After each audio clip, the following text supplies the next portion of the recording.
number one wide receiver mean for your guy, Jordan Love? It'd be huge. I mean, I think a lot of us have seen, we feel like he's got the talent to be an elite quarterback. He's shown us that playing with number 2 and 3 receivers. And look at all the great quarterbacks in the league. Mahomes, last 2 years haven't been good individually for him. He hasn't had a number 1 receiver. All right. Lamar and Josh don't have number 1s, but they're like historically great running quarterbacks. Everybody else has Burrow, 2 great receivers. Jalen, 2 great receivers. Jalen Daniels, Terry McLaurin. Like, you go, all of them have Stafford, one guy. Puka and Cooper. Right. I mean, you can't. The only one is Herbert.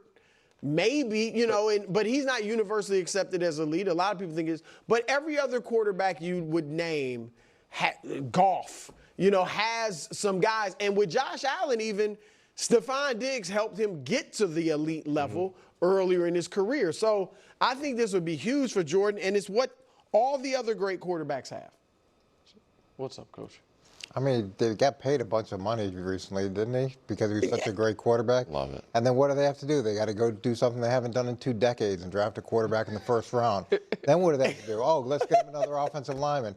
Then what do they have to do? Let's get him another receiver. Okay, well, he's got 18 number 2 receivers, supposedly. But the narrative just a few years ago was that we had a young quarterback with this great young receiving core that was going to grow together and become this explosive offense. And now it hasn't quite worked out that way, so it's obviously got to be the wide receiver's fault, not the quarterback's fault, that we paid $1 billion to because he was so good. So, Do they have a number 1 receiver, Coach? Is this guy a number 1 receiver? We hope he is. He was drafted in the first round. Maybe he is, maybe he isn't. But again, they went and got a really good running back last year, and he was very productive for him, and that should have helped significantly. So now we're doubling. We just keep doubling down. Let's do something we haven't done in 2 decades for this quarterback that's going to be elevating to the highest level. Oh, and then let's go get him another one 2 rounds later. So here's the thing for the Packers that I think is interesting. They have more good players than almost any team in the league without a single definitively great one. With maybe the exception of I don't know that he's still great. Yeah, I don't know that he's still great. Maybe like their safety is really good. Pretty good. Okay, so all right, if we want to, I think running backs it's hard year to year, but fine. But the point that I'm making is they have a surplus of B- and Bs, which from a salary cap perspective can be really helpful. But they have no. I don't know that they have, aside from their safety, a guy who's consensus top 5 at his position right now. Because I don't know if Jacobs is consensus top 5 because running back at the top all of a sudden has gotten really deep. And so I don't think that's necessarily a bad way to try to build out your team, but it seems like they feel like they have hit a competitive ceiling, so to speak, and I think they expected one of those receivers to pop. And none of them did. The guy's pre-golden. Right, you know what I mean? They clearly didn't expect that we would just have a bunch of number 2s. They thought we were one of these guys was going to assert himself, and that didn't happen. I also think it's fair to say that Jordan Love last year was a slight disappointment from what. Okay, listen. Imagine calling out the Packers and using it as a way to bring down Jordan Love because they went out and drafted a wide receiver? Huh? And because they haven't done that in the past, that means it's now somehow bad? Like you're not supposed to change and evolve over the years? Like what? Matthew Stafford, an elite thrower of the ball. From a pure arm standpoint, may be one of the most gifted throwers of the football we've ever seen at the quarterback position. They went out and paid for Devontae Smith. They went out and I don't understand. They went out and during their Super Bowl run went out because they said Stafford's better than Goff. We don't need anything else. But then they went out and got OBJ. Then they went out and got Von Miller. Like I don't understand. Mahomes doesn't need anyone. Then why did they draft Xavier Worthy? Why did they make a trade for DeAndre Hopkins? Why did they sign Hollywood Brown? I thought they don't need anyone. They thought Rashee Rice and Pacheco are good enough, and Travis Kelce. We don't need O-line. Who cares? And then they will go and draft, a lineman. So I don't like. Wait, what? Like the take doesn't make any sense. You're gonna fault a team for trying to improve and evolve to support your quarterback?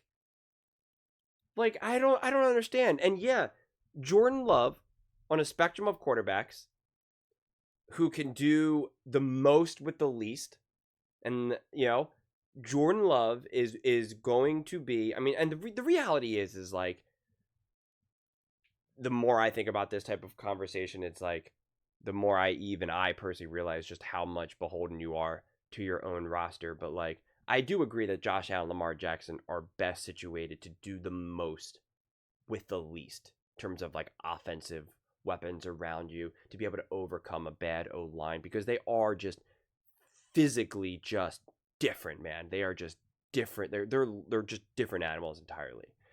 Whereas Jordan Love, like, what makes him special is that when it's all said and done, if Jordan Love really becomes who we believe him to be, who we hope him to be, you'll say he is an elite playmaker from the pocket. Like that's what you'll be saying. You'll be saying like he's making elite game-changing, game-breaking plays like within the pocket. He's closer to Joe Burrow than Josh Allen, Lamar Jackson, right? In terms of like how you're really going to just destroy a game. And so you give him weapons, then he will succeed. Now, not to mention that roster, first off, you said, oh, we don't need anything, or this is a great young roster that they're going to come into it. Well, then that roster got banged up. And then they also put butter on their hands. So they started dropping everything. And your quarterback was injured, legitimately in now the lineup. Lower body injury, too. You don't think any of that's going to mess things up? Also, he got injured in the very beginning, after the first game. So the first game almost very frequently is always a little rough, a little rocky. Got some rust on you and whatnot. Not only because of yourself, but because of everyone else you're playing with. And this is something that I talked about that no one else has talked about. You now, when you got injured that early on in the season, everyone else continued to play.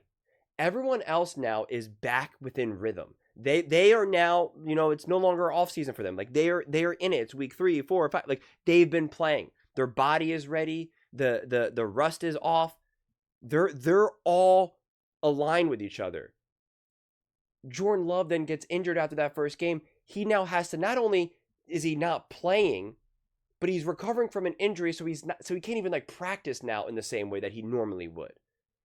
So now he's back to now being completely out of rhythm with everyone else. Everyone else now is going to be playing at a little bit faster, more resilient level than Jordan Love, because they've been playing for weeks and he hasn't. Not only has he not been playing, he's recovering from an injury and he hasn't even been able to practice.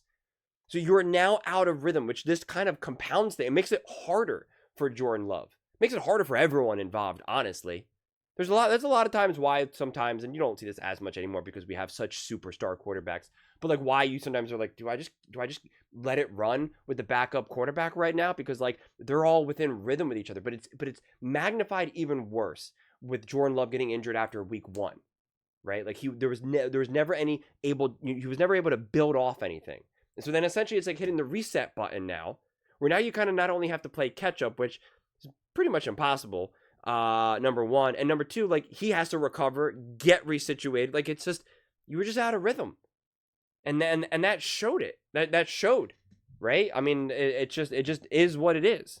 So to try to then become a more resilient team, so something like this doesn't happen, is now seen as a bad thing, or a way to be like, see, I told you Jordan Love wasn't that good, or like it just doesn't make any sense to me. I mean, it really doesn't. It just I can't even remotely grasp that logic in the slightest bit. I really don't. I mean, it's just and I love the move that they made. And again, I both have defended Jordan Love and criticized Jordan Love over last season.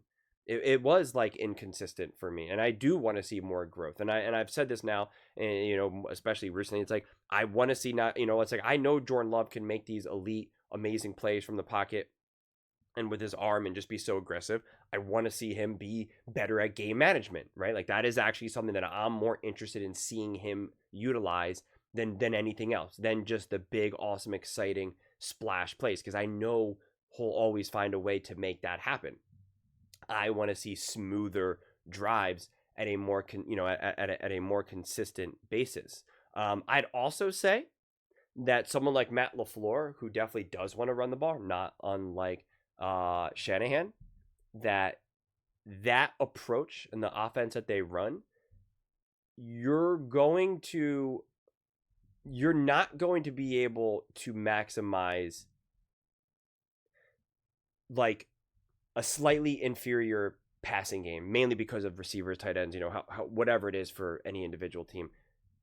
When dealing with some of those injuries, you're not going to be able to overcome them as successfully as I believe maybe like a Sean McVay or Andy Reid, where their main priority focus is clearly passing,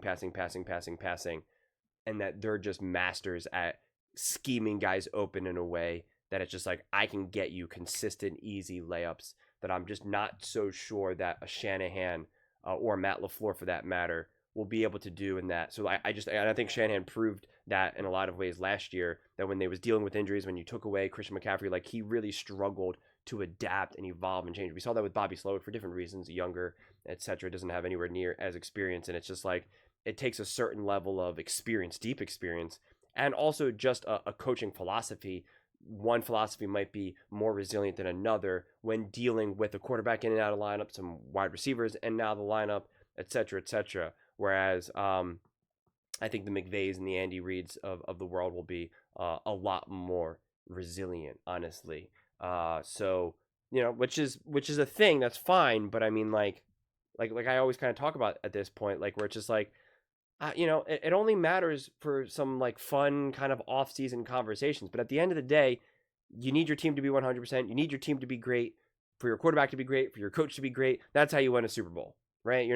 Like that's how it is. So like at that point, it's like as long as you can maximize when you have a great roster and that you can maximize it, at the end of the day, that's arguably more important. If you're trying to craft like a coaching GOAT argument, like, yeah, you could be like, look what Andy Reid's been able to do with like a collection of different receivers and quarterback. And it's like, yeah, that's awesome. And, and it's fascinating to discuss. And, when he retires, we'll be able to reference that. But at the end of the day, it's like, and it only matters so much, honestly. So, it's just, give the pieces for Matt LaFleur and Jordan Love, by extension, give them something to work with, and they will get done. And again, I think that there should still be some criticism. Like I made this video now, months ago, where I was just like, I want to see Kraft more involved. I was like, if he's not top 5 for tight ends, for targets, receptions, etc., like he needs to be a foundational component. And it drove me crazy that there was not more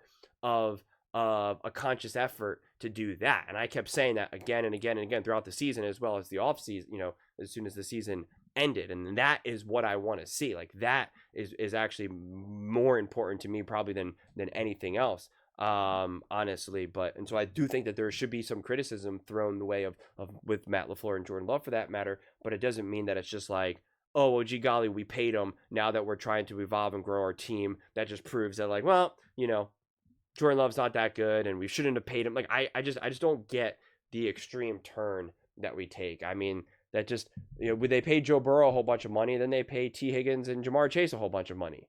Like, I don't get it. You want to say that the Kansas City Chiefs moved on from Tyreek Hill and haven't given him, great weapons, but then they built an absolute elite monster defense. So right. And Josh Allen had Diggs, and Lamar Jackson was the MVP and lost in the AFC Championship game, and then the Ravens went out and got Derrick Henry. That's a bad, that's a bad thing. It just doesn't make any sense. The Eagles got to the literal Super Bowl, came up a little bit short, and they said, you know what? Let's get Saquon Barkley. Let's build a better defense. Let's get a new coaching staff in here. Yeah, I mean, like those things make sense. Like I don't understand the pushback. I literally cannot grasp the logic at all. It makes no sense to me. None. Those are just my thoughts. I'd absolutely love to hear yours. What do you guys all think about Jordan Love? and what it would mean to have, you know, a true playmaker, I guess, at wide receiver, a true wide receiver one. Let me know in the comments below. I read every single comment. So whether you agree with me or disagree with me, either way, let's get in some discussions. Let's get in some fights. But ultimately, let's just have some fun. And please do consider subscribing. We're building an amazing community here, and I absolutely love to see you part of it. I want to build something that we all generally feel connected to. Something that we're really excited to be part of. I think we're on our way to doing it.